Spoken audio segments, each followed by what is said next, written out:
Mr. DJ. Hey, check this out. We got a great show coming your way.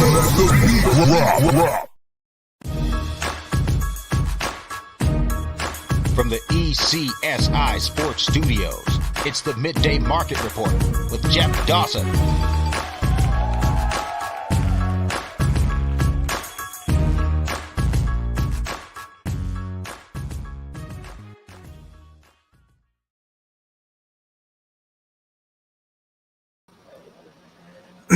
Good afternoon, sports fans from all around the globe.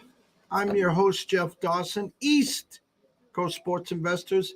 This is your closing bell midday market report for Wednesday, November 16, 2022. Yes, just 2 weeks left in November. 'Tis the season. 8 days till we are digging into some Thanksgiving dinner, watching 3 NFL games. I think there's some college hoop, maybe some NBA. I mean, they got a full smorgasbord that day. And of course, as we wind down from the NFL, and just a couple weeks left in college football, and there'll be those dark days as we get ready for the bowl season. But today we are going to the Palm Tree State. Yes, I said it.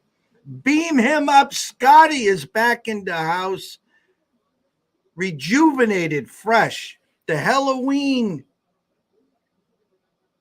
ornaments, scary googs, ghoulins, goblins, whatever you want to call them, are gone. But yes, 'tis the season and the holiday lights are out there. I said it, that's right, before Thanksgiving. But that's just the tradition in the Webb family, and we're glad that he's back, refreshed, ready to go. Big slate, full slate, MAC action, NBA, NHL, college hoops, you got it. But let's bring him in, the one and only Mr. SCOTTY Webb. Good afternoon, sir. Hey, I got to tell you, I had to get that damn Christmas shit out because I wanted to just relax and be happy and everything on Thanksgiving Day and not have to do all the stuff I normally do.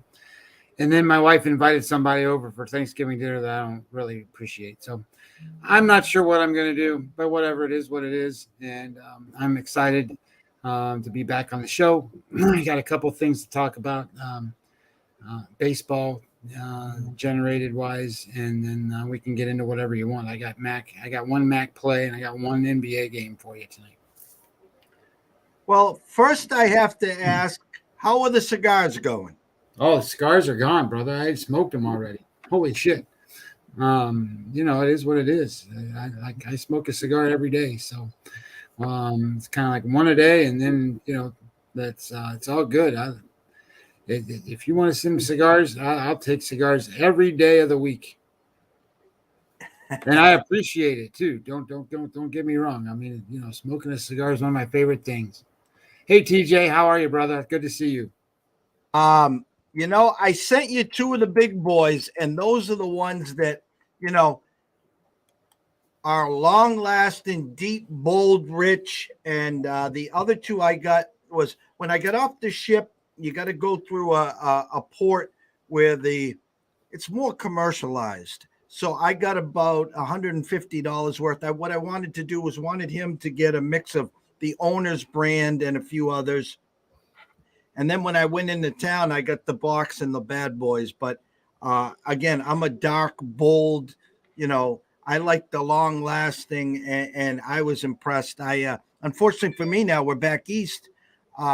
It's been raining buckets. I'm waiting for Noah's Ark. I mean, we have the new studio office, and when it's a basement office, it's brutal because on the Cape, it's sand. There's nowhere for this water to go. And so my two new friends are a wet vac and a blower just in case. And thank God, snow season's coming, but I'm glad you enjoyed them.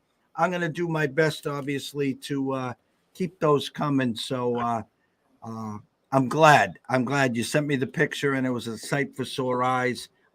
Before we started the show, I caught wind Bryce Harper going in for surgery, and they're not sure if it was Tommy John and the return of that.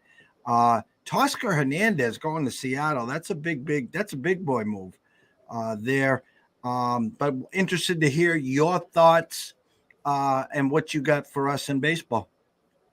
Well, let's start with this, right? So every year, you can go in and you can look at the projections, and it's real early, and all the teams aren't settled, and because of that, you got free agents and you got players that aren't there and all that stuff. But what's interesting, there's a couple of things in the American League East right now, based on who's playing where, and Judge isn't signed, so nobody knows where he's going to go, and the Blue Jays just got Teoscar Herndon is out, and a lot of different things going on. But Fangraphs has the AL East this way.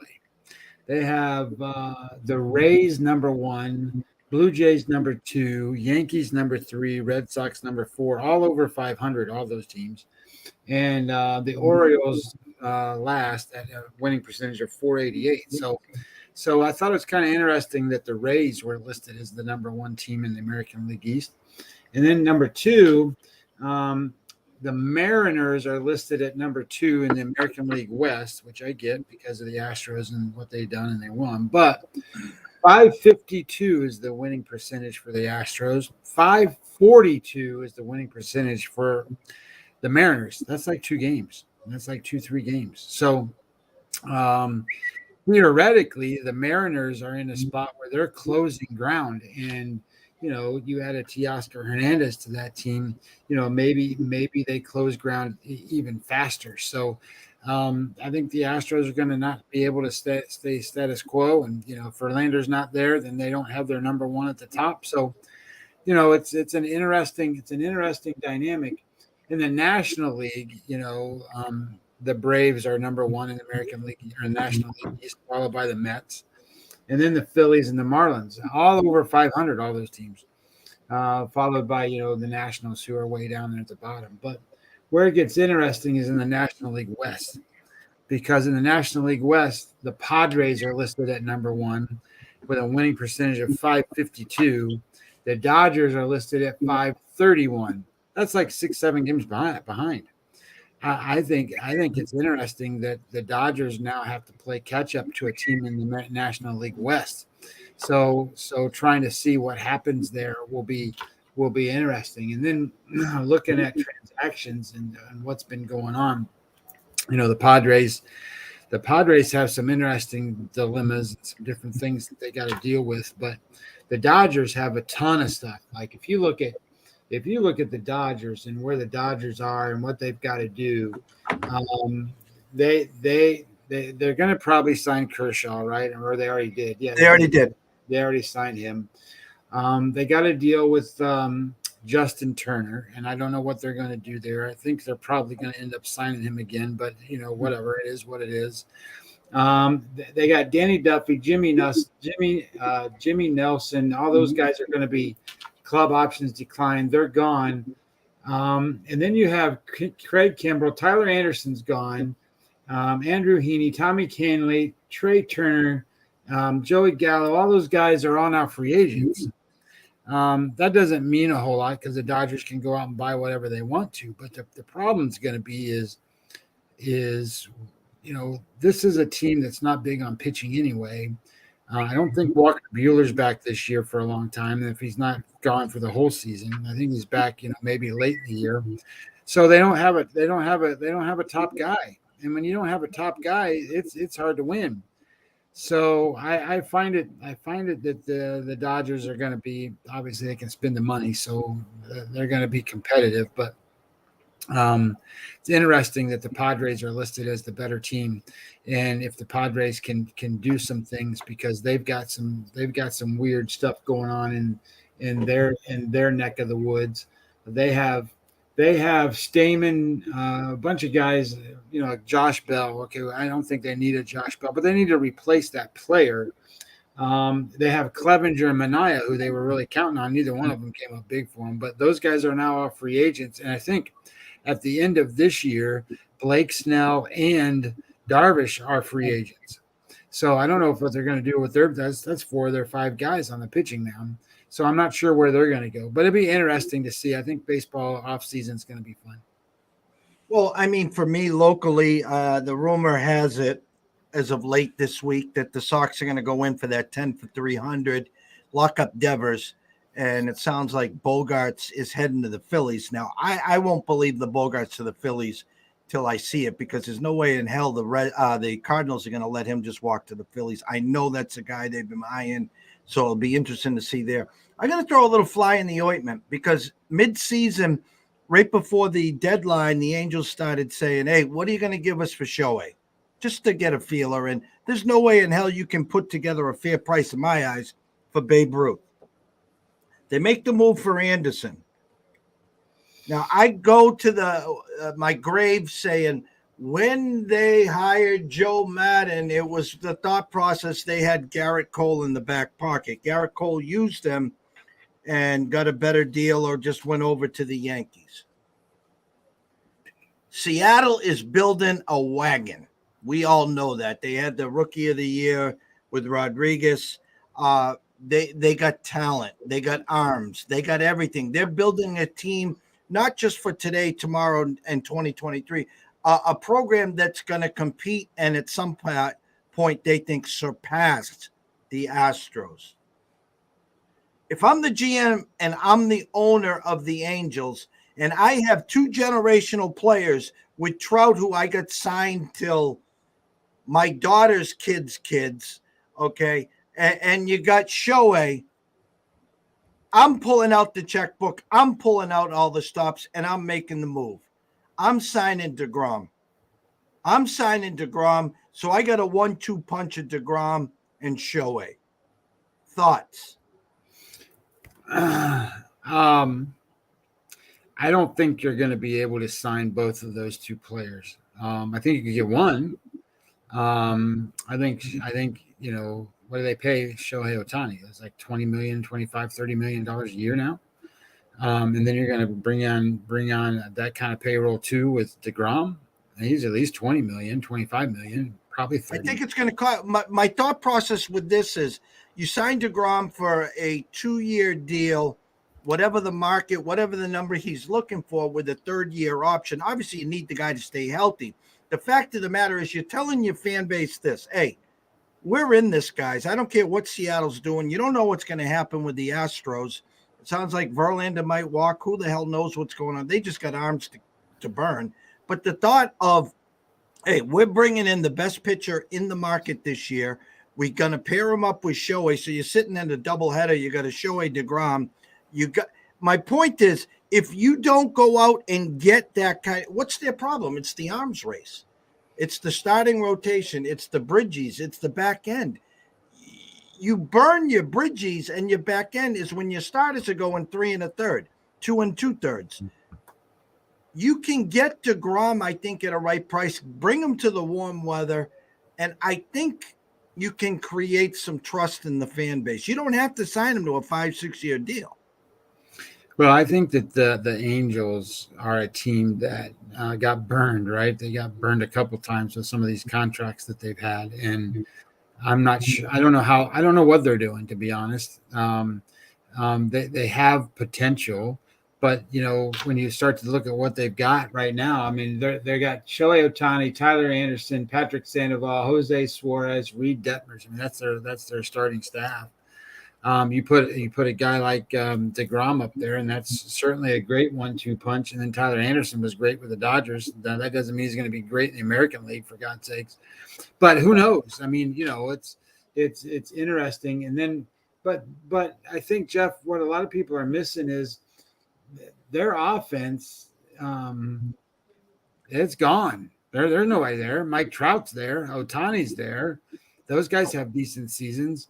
But they haven't gotten anything from Anthony Rendon since he's been over there. They had that contract, a big contract with Pujols, and he didn't really do anything for them. So I kind of look at this and go, who are these guys? I mean, they need a lot of help. So, if you go get that big starting pitcher, I think that's a good sign, but I don't think that that's nearly enough that you're going to even catch Seattle. I mean, they need a lot more, and they need a lot more in a position player. So I'm not sure where they're going to go or what they're going to do. They don't have even the guys coming up. The guys coming up aren't any good either. The guy they wanted was that outfielder, whatever the hell his name is now. Where is it? Joe Adele. That's who they thought that was going to be their big savior guy, and hell, he can't even stay. He can't even start. So I think the Angels are a team that, Fangraph says are around 500. But if you don't have an offense to play against, Houston and Seattle, I don't think you're going to be any good, because those two teams are really good. And the Seattle team can just keep filling out pitchers, man. They can just keep getting guys and pitch. And if they can get guys that can pitch, look out. I think they're going to be in big. They're going to be pretty good. Well, that's the listen. You're not trading your farm system. You're not. You're just throwing out your checkbook. That's all. That's what. And the fact is, you're right. The Pujols deal crushed him. The fact that Harper was trying to recruit Trout, and then they go and offer him an extension. Okay. The fact of the matter is, they bring in Rondon. That what has he played? 40 games maybe in 2 years, if that. I mean, the guy's just never healthy. And the fact is, if you're going to start a season against Seattle and Houston, and you're going to bring that starting rotation with that back end to the table, why? Why? I don't know. I mean, maybe they don't have any money, or maybe they don't. Oh, they got money to burn. You would hope, but I mean, I don't know. What's how much money do they have? Where's the thing? Roster resource, payroll. There we go. They are estimated payroll for 2023 is 173 million. Last year it was 180 million. So I mean, the biggest clubs are paying 200 million. So I think they've got 170 million dollars out there of nothing. Where they got two guys wrapped up in most of that. I mean, Trout's he's at 37 million for this year. Rendon's at 38 million, and Ohtani's at 30 million for this year. That's how much they're paying those guys. Four guys are 100 million of that 173 million. There's three guys. If those three guys don't hit 40 home runs each and drive in 100 runs each, they ain't gonna win. That's the way it is. Tyler Anderson's $13 million, and then Aaron Loop is $7.5 million. That's the next guy. 7.5, Aaron Loop. I mean, come on, man. I enjoy my West Coast action because that's my downtime. That's where I'm just sitting here watching, Dodgers, Angels, Seattle. I have a good time with it. We have one of our long-term ECSI VIP family members, Jeff Harlan, who's been with us forever. We get him out to a few Angel games, opening day, yada, yada, yada. You got generational talent. The Rendon contract is a killer. I would have him in bubble wrap. I would have that guy working around the clock to make sure he's ready. He owes it to him. I mean, he's stealing. That's what he's done so far. And for me, I'm taking one last swing here because I can't compete with Seattle or Houston. And there's nothing worse than the season already being over before you even throw them the first pitch in April. And that's the way they're built right now. Yeah, well, think about this, right? We just said it's $5 million, whatever it was for the Angels. Looking at Seattle, their estimated payroll for 2023, 144. Oh, and they got maneuverability. They got to get a $30 million a year guy. Yeah, that's what Mike Trout's getting paid. You put a Mike Trout on that team, holy shit. But that's not what they're going to do. I think they would go after pitchers more than anything. But they got Robbie Ray and Luis Castillo. I mean, that team's going to be just fine. I mean, if they've got another pitcher in there or get some relief help, holy shit. You missed the stud over there, Gilbert. Well, Gilbert's good. He's not Luis Castillo yet, but he's better good. than Robbie Ray. Well, Robbie Ray's intermittent, that's for sure. There's no question about that. I mean, he was a Cy Young one year, and then the next year he's 500. But we kind of thought that. I mean, that's kind of who Robbie Ray is. So if they can go get another pitcher like Chris Flexen's got to go. Those guys aren't gonna do anything for that Seattle team. For God's sakes, Chris Flexen, shit, I can throw harder than he can. Well, maybe not. That's not really true. Back in the day, maybe I could. Not now. 20 minutes in, and we're all talking baseball. Marty wants to know, what are the Dodgers going to do at shortstop? Well, very simply, they could re-sign Trey Turner. That's always an option. They got money to burn. They could dangle Corey Bellinger. I don't know what you're going to get. Someone might, like the Red Sox, take him on the cheap and hope for him to break out. Bogarts is out there. Correa is out there. Trust me, the Dodgers won't be without an all-star shortstop. In my eyes. I think the name to watch for that's Dansby Swanson. He's not going to leave Atlanta. No, he is not. I think he will. And I think Atlanta then will be in the market for one of those other guys. I wouldn't mind Bogarts there. I want to see Bogarts if he leaves Boston. I want to see him in St. Louis. I'm not calling him Ozzie Smith, but I love Xander. I love what he brings to the table. Inside the clubhouse, outside the clubhouse, true professional. And that's what sucks about sports. There's no loyalty. You breed these guys. He come up through the system. You got a guy that wants to end as a Red Sox, and then you just want to kick him to the curb because you overspent for Trevor Story, who, again, couldn't stay on the field, and you're going to move him to shortstop, which is going to create more injury, more wear and tear, and try to shorten the system and spend less and try to fill in with a second baseman who, Kike Hernandez, you can move to second, yada, yada, yada. And don't get me into that outfield with Schwarber and them. Well, think about what the Padres have to do. They have to figure out what they're going to do with their, quote, shortstop position problem. He's going out to center field.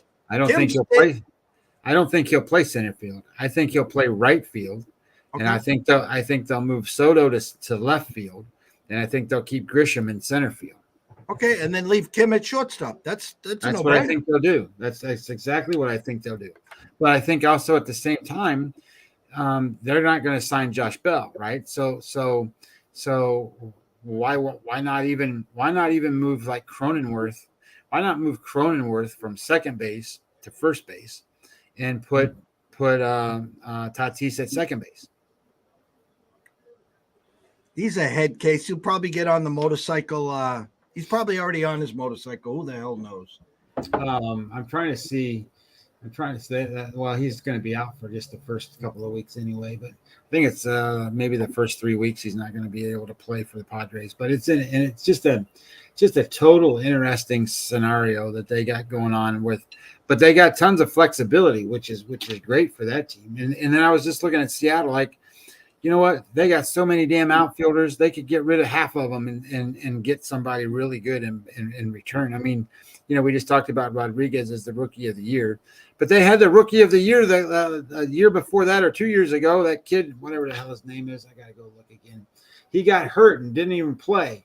And now he's where is he? Center, outfield.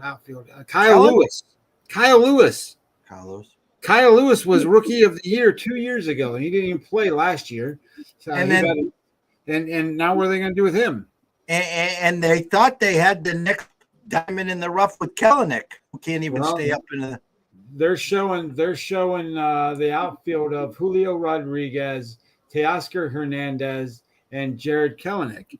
And then, but you still have a former rookie of the year sitting in the minor leagues, and you have Taylor Trammell and Sam Haggerty, who's projected to be their bench outfielders. And I'm like, holy shit, you could get something for Kyle Lewis, or you could get something for somebody else. And then, holy crap, you got a lot going for you still. TJ, the Mets, would they sign Josh Bell at DH? Here's my take on the Mets. I think you're playing damage control, PR control. In other words, if you don't re-sign DeGrom, okay, that's a big PR hit. Okay, number one. Number two, what is your competition doing? What are the Braves doing?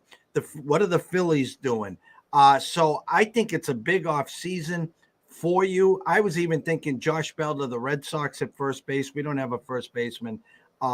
So you got to wait and see what DeGrom does, number one, and then what your competition does, and then fill in the blanks. I mean, you were the talk of the town for most of the year with the Yankees, with the Dodgers, and then in come the Phillies with their swan song in the, their playoff run, and the rest was history there. So you have the pieces in place in my eyes.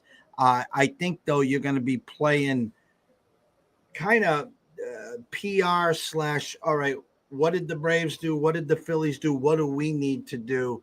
I don't know. You know what? The choke job in baseball, it's about getting hot at the right time. On paper, you guys were hands down the better team than the Phillies. Uh, the Phillies were down 2-0, top of the ninth, one out against the Cardinals, and they scored 6 runs, and then they just ran with it.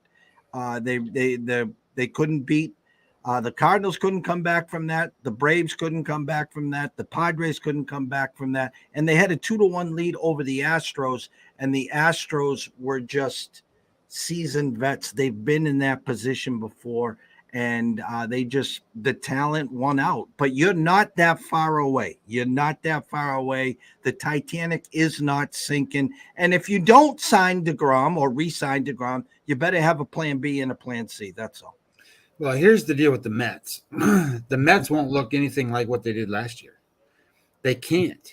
The reason why they can't is because you got Brandon Nimmo, Chris Bassett, Taijuan Walker, Jacob deGrom, Adam Ottavino, Trevor Williams, Jolie Rodriguez, Tyler Naquin, Seth Lugo, Michael Gibbons, Trevor May, Tommy Hunter, Chase Shreve, and theoretically Michael Conforto. All of those guys are free agents. They're not going to sign all of those guys.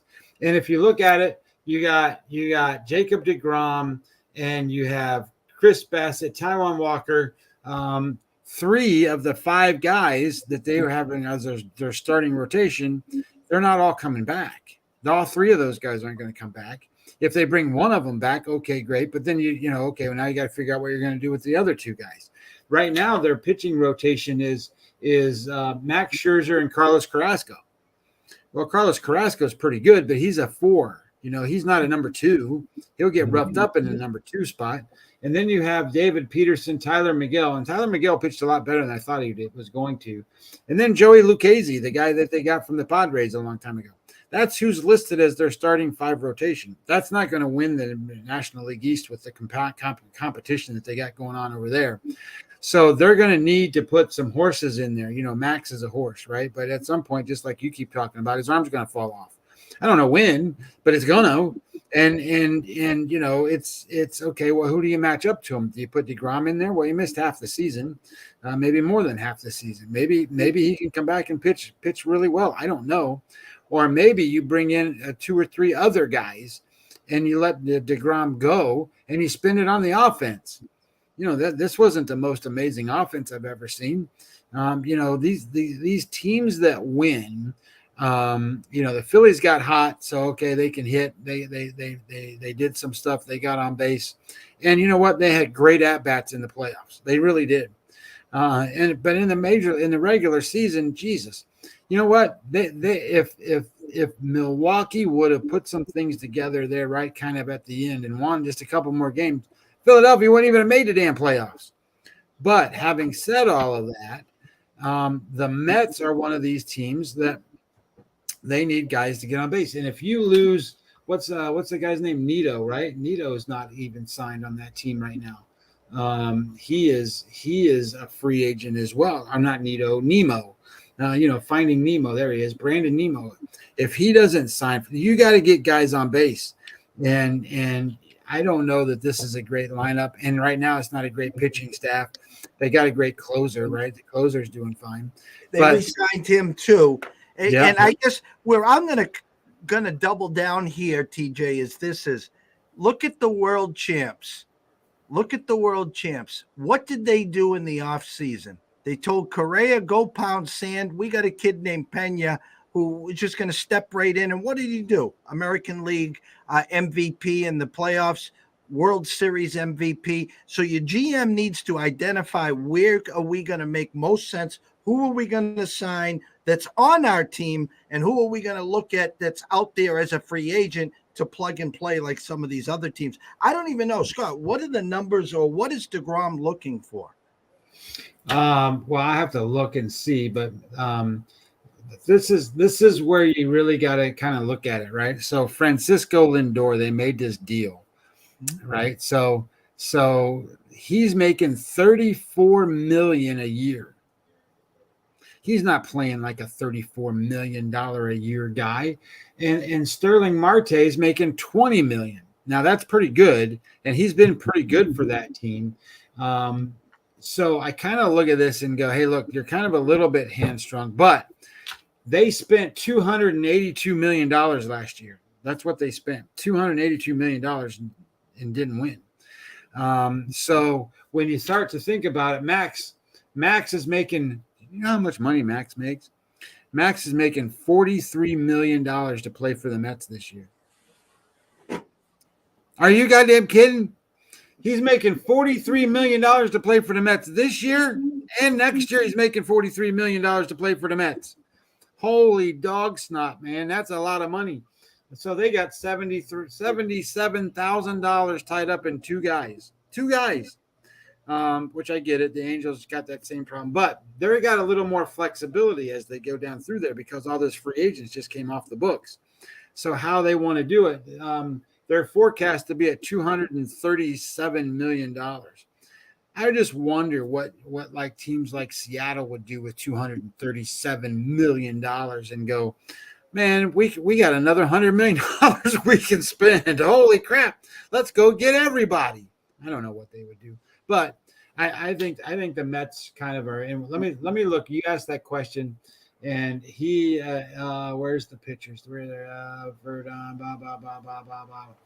Why is this not in the order I want it to be in? Where in the hell is he? Starting pitchers. Let's just do it that way. Starting pitchers. Jacob deGrom.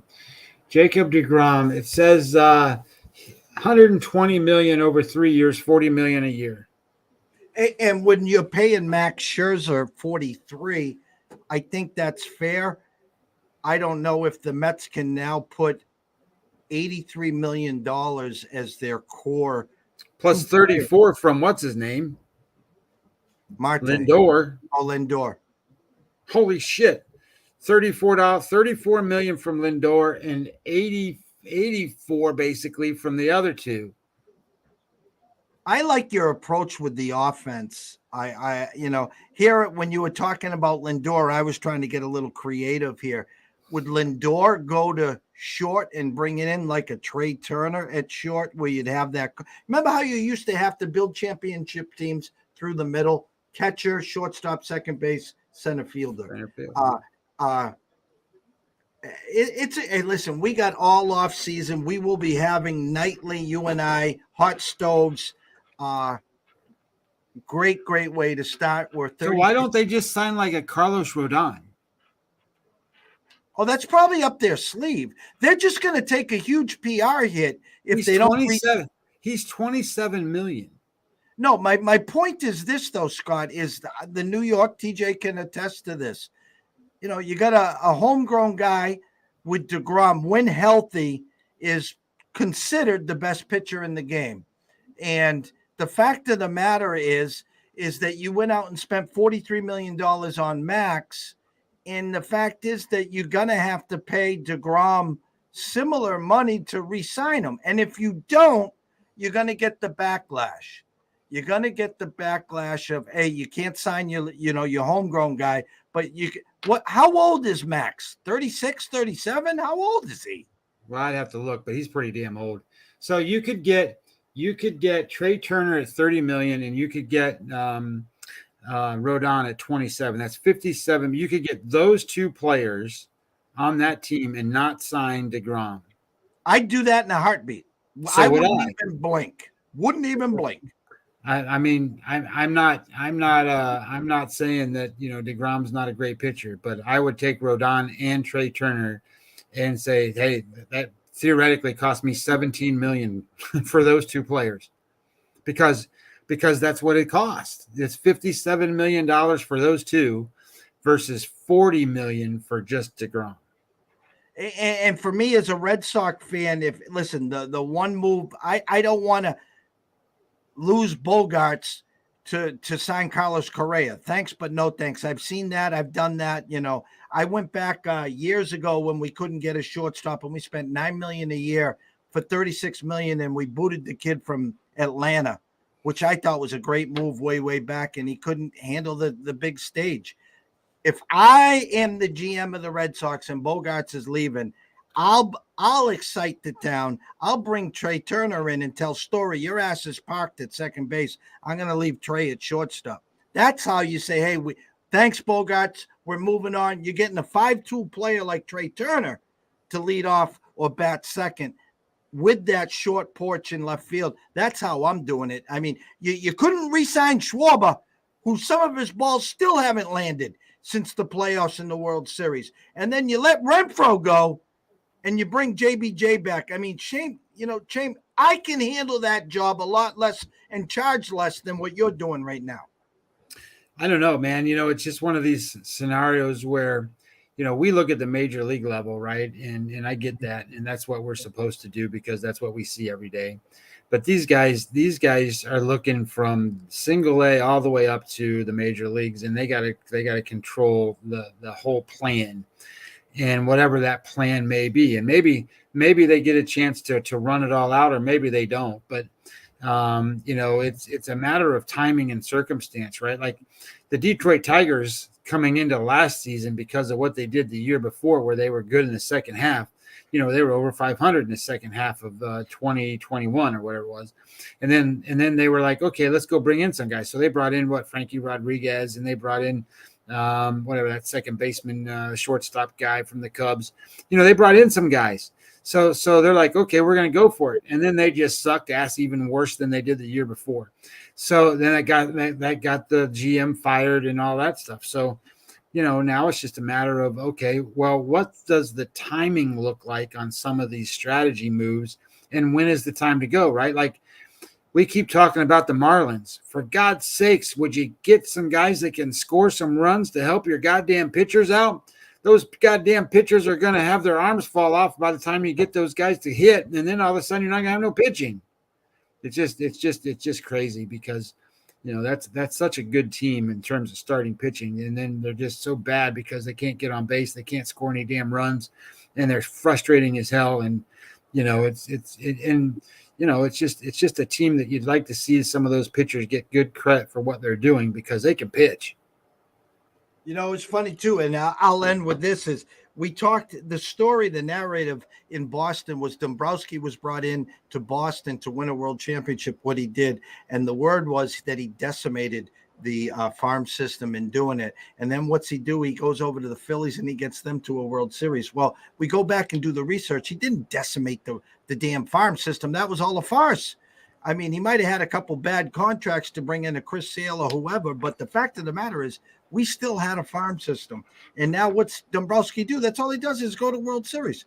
That's all he does. You go over, if my memory serves me correct, he was a part of the Marlins, then he was a part of the Tigers, then he was part of the Red Sox, now he's part of the Phillies. He just goes to world championships. That's all he does. Well, he also has to go to ownership that'll pay some money.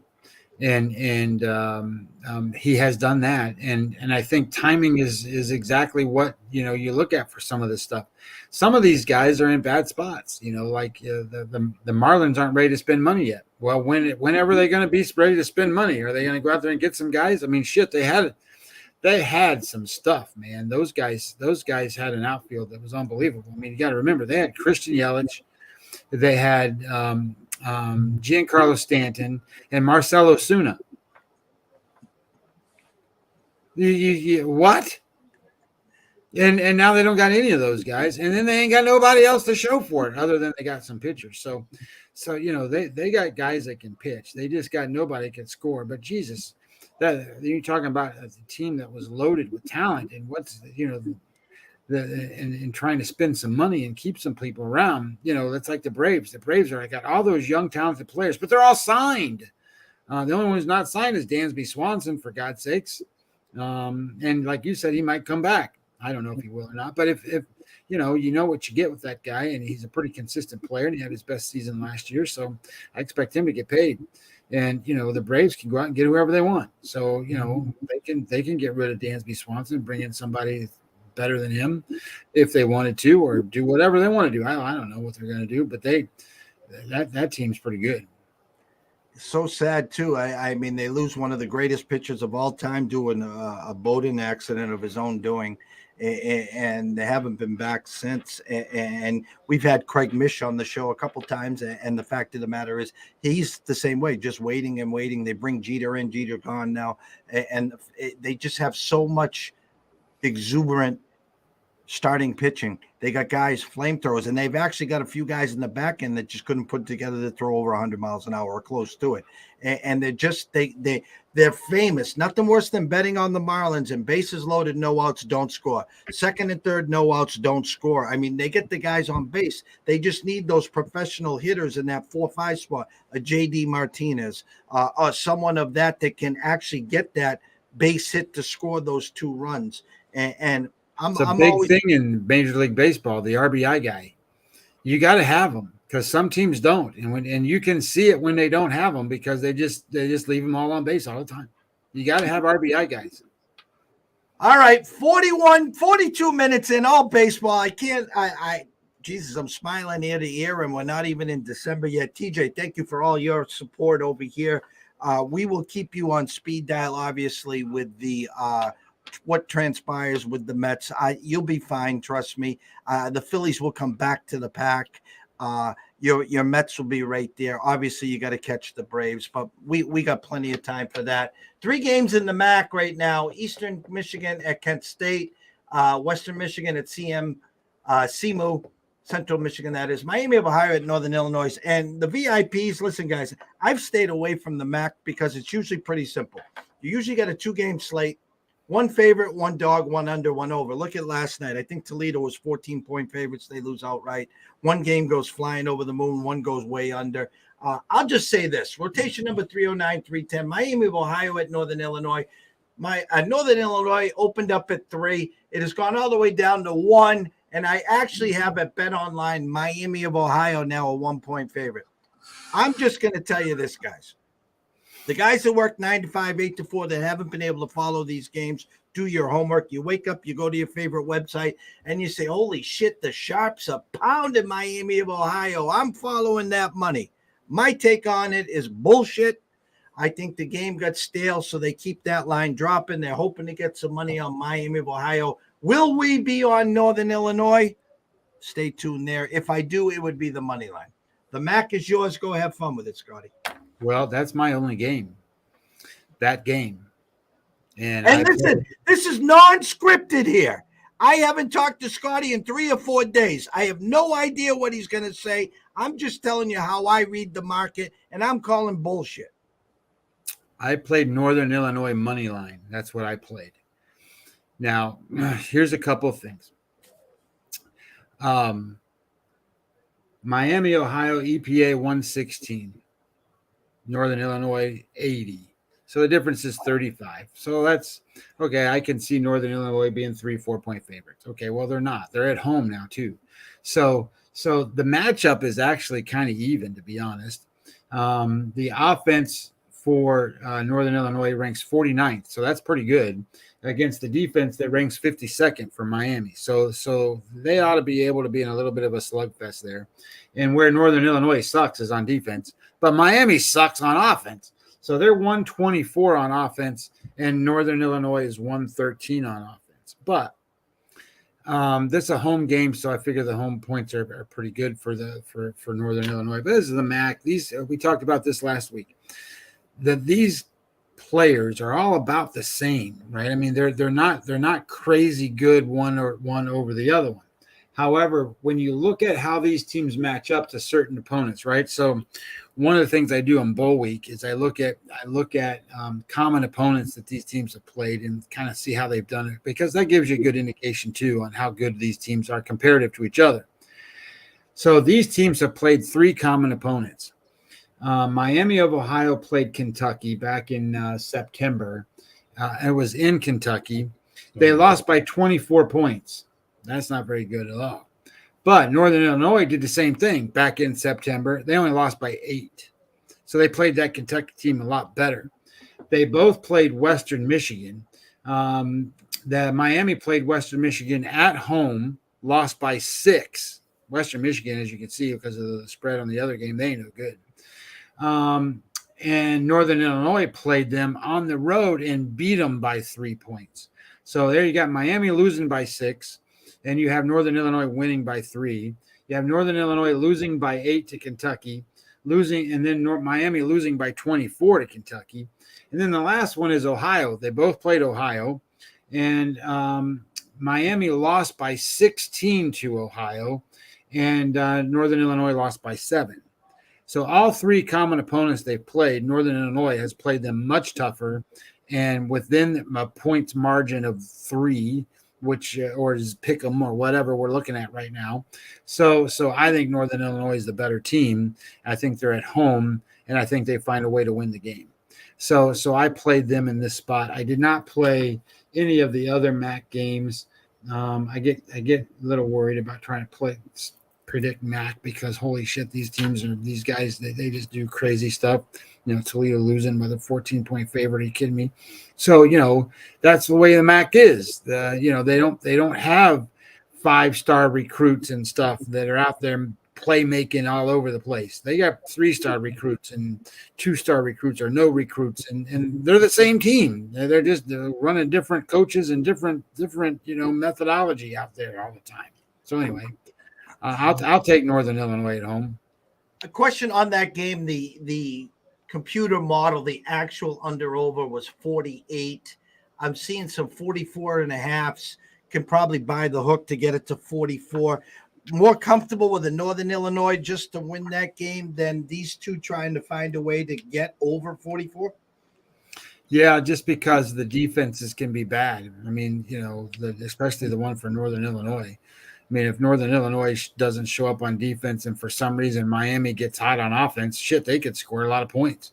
And then Northern Illinois has got to play catch up. And then all of a sudden, if they got to play catch up, maybe they get to a point where they're scoring some points and it gets over the number. If you have 2 good defenses, I could see or I shouldn't say good defense. Let's say decent defenses.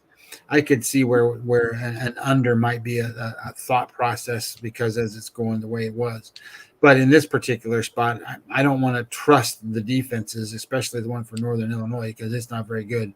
They had to come back to beat Western Michigan last week, and they did. It was away, and Western Michigan's no good. I mean, Western Michigan plays tonight too, right? And they're playing Central Michigan, and what is that? A 10-point spread or some crazy number? Where they're they're the 125th out of 131 schools, and Northern Illinois had to come back to beat them. So that's the way the MAC works. So I'm not going there. NBA tonight, 1, 2, 3, 4, 5, 6, 7, 8, 9, 10 games. As I was doing my show this afternoon with Andrew McGinnis, 2 things popped up on our desk. Marcus Smart out for the Celtics in Atlanta and Dallas. I think Luka was resting tonight against Houston. And I also saw, and you want a guy, I'm going to say this guy moves the numbers the most in the whole NBA. New York at Denver. The actual number is Denver minus 9.5. The big Jokic out, now down to 3. So he moved the game 6 points. There's no one, LeBron, Morant, you can name me 10 guys that moves a number 6 points in the NBA. Well, I've got one game that I like, and I'm going to flip over to I played this game at plus 2.5 was my number. So obviously I think they're going to win outright. I took the Indiana Pacers tonight. They're playing the Charlotte Hornets. This game's kind of weird. And I say it's kind of weird only because I don't understand the line that much. I mean, I get it that, the Hornets are at home, they're a decent team, but they're like 4-8 or something to start the season. Not that the Pacers are the greatest team in the world, but they're like 6-6. But over the last 2 weeks, if I pull this up, over the last 2 weeks, the Charlotte Hornets rank 27th out of 30 teams in spread coverage. They're minus 5.9 to the number in those 2 weeks. They also are 30th out of 30 teams on offense. 30th out of 30 teams on offense in the last 2 weeks. So I kind of like the idea then that, okay, you go up and you look at Indiana, Indiana is number 11th on offense, number 7 on defense. So if you got the number 7 defense going against the number 30 offense, I kind of like that matchup for Indiana. And then Indiana is showing that they can score a little bit, and they are spread difference coverage number 2 in all of the NBA of covering spreads in the last 2 weeks.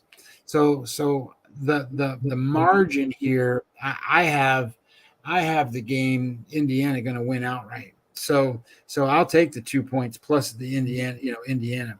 So I think it's a good spot. And Indiana's rested. They haven't played in a couple nights. And Charlotte's had 1 game off, but I think Indiana's got 2 games that they have 2 nights off. So this will be their first game in like 3 days.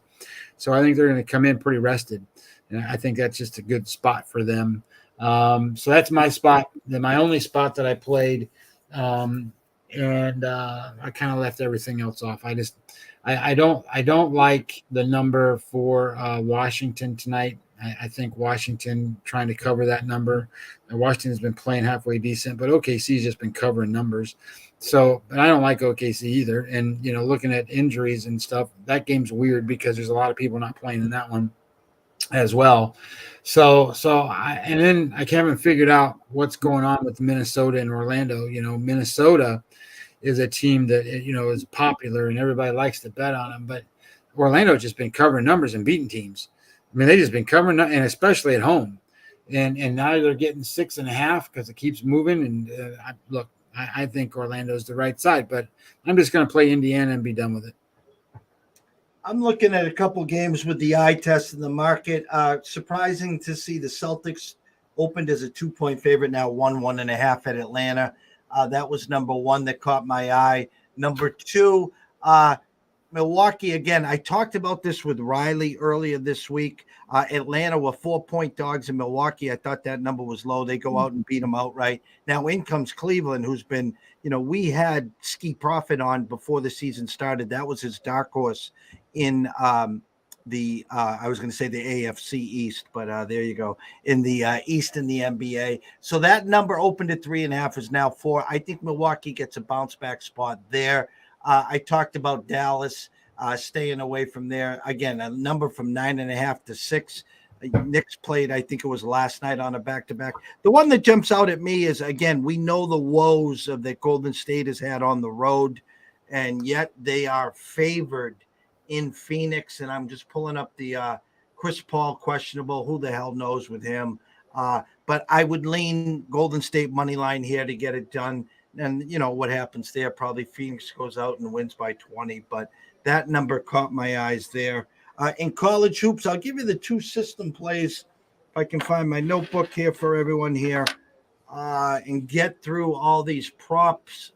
This website that I love to death that we're on we went 0-2 last night, so we are 10-3 our last 13.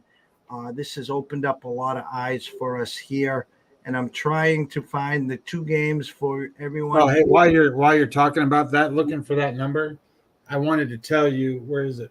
In that Washington game, there's been an $85,000 bet on Washington, by the way. Was that a pregame?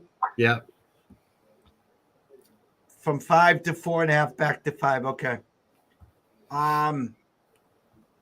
Rotation number 837. Where are we here? Bear with me, guys. Bear with me.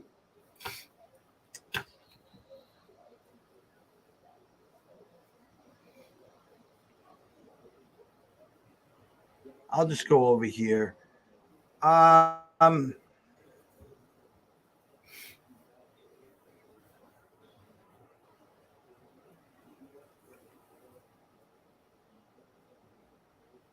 Oh, that was the reason it started at 8:30. I'm looking for a rotation number 837.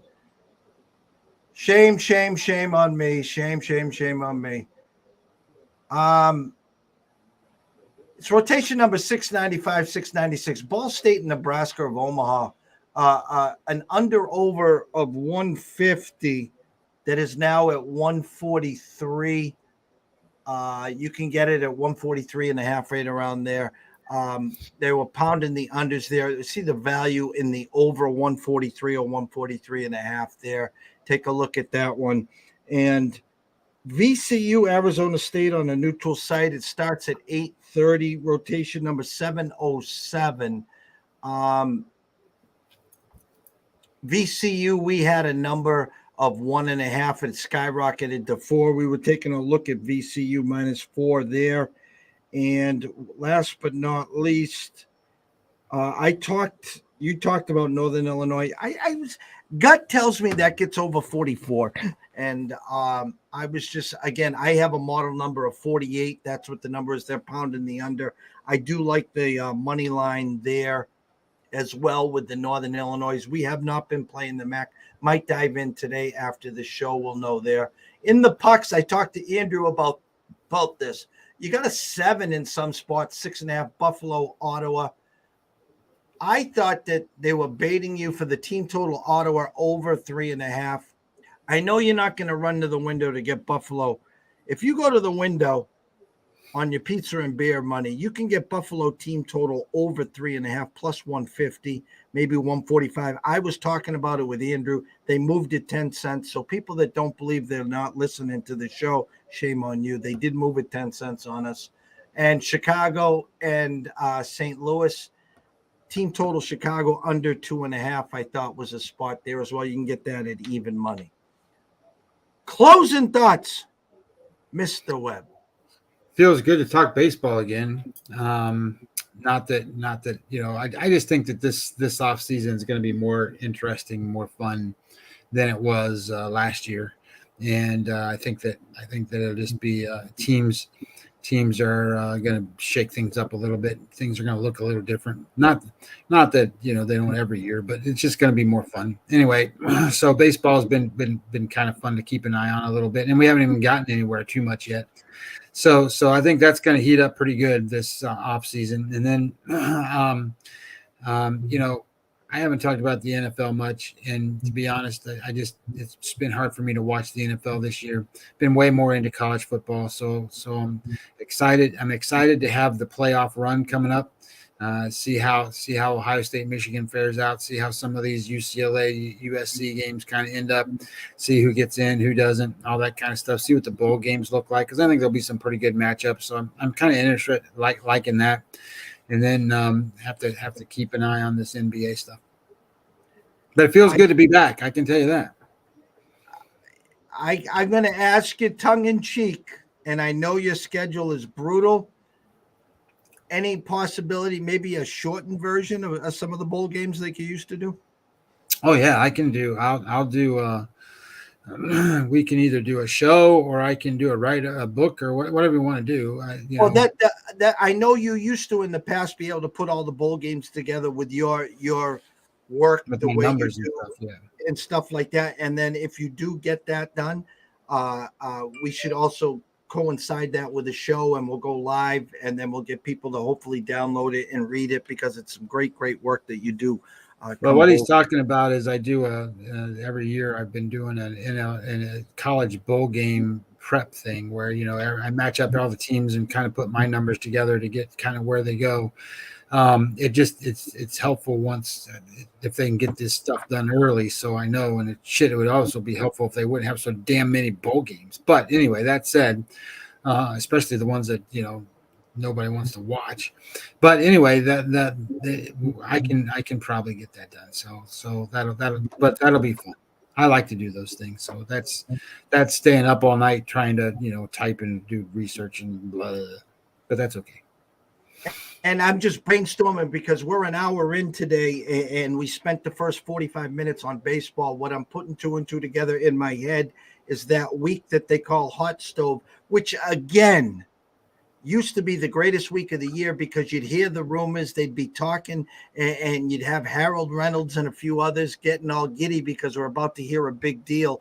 But now, because of the agents, the Borises of the world, a lot of them sit out to wait till the chips fall and to find out, try to bleed a couple more million or whatever. But my thought process is, with the new studio and the fact that I'm here 12, 13, 14 hours a day, is that you and I maybe that week can do a half-hour, 45-minute segment during the Hot Stove, the MLB Network, and we can start talking each day as these potential deals break. Yeah, no worries. I'm good. All right, so tonight the VIPs, we look to get off the schneid. We're down 1 unit, coming off of a 7-unit week. Still 10-3, our last 13. Figure out if we're going to dabble in the MAC, where we're going in college, maybe a little hockey. Tomorrow is Thursday. I'll be on the NFL Bet Exchange at 1 o'clock. 3 o'clock, Dan Alexander from Wager Talk from Premier Lacrosse. And 4 o'clock closing bell, we'll be back with Riley. And at actually 9:15 tomorrow morning, holy shit, the Sportsbook Confessions will be back then in the AM. So maybe I'll sleep here tonight. I don't know. But anyways, we'll have a great night. Great to have you back, Scotty. Are you off on Saturday? I'm off on Sunday. Off on Sunday. Okay. So what we'll do is I have our Thanksgiving before Thanksgiving for all our family and friends. We'll celebrate April's 50th birthday. I said it, 50. Her birthday's today. And we'll have a nice cake and surprise her there on Sunday with Thanksgiving dinner there. And we'll have some shows during the weekend. So for myself, Jeff Dawson, the DC Sports Investor, from the one and only SCOTTY Webb at Webby20MLB, we wish everyone a blessed day, a blessed evening. Have some fun today. You got a lot of action out there. Pick and choose your spots. Don't go all in. And we'll catch you bright and early tomorrow morning.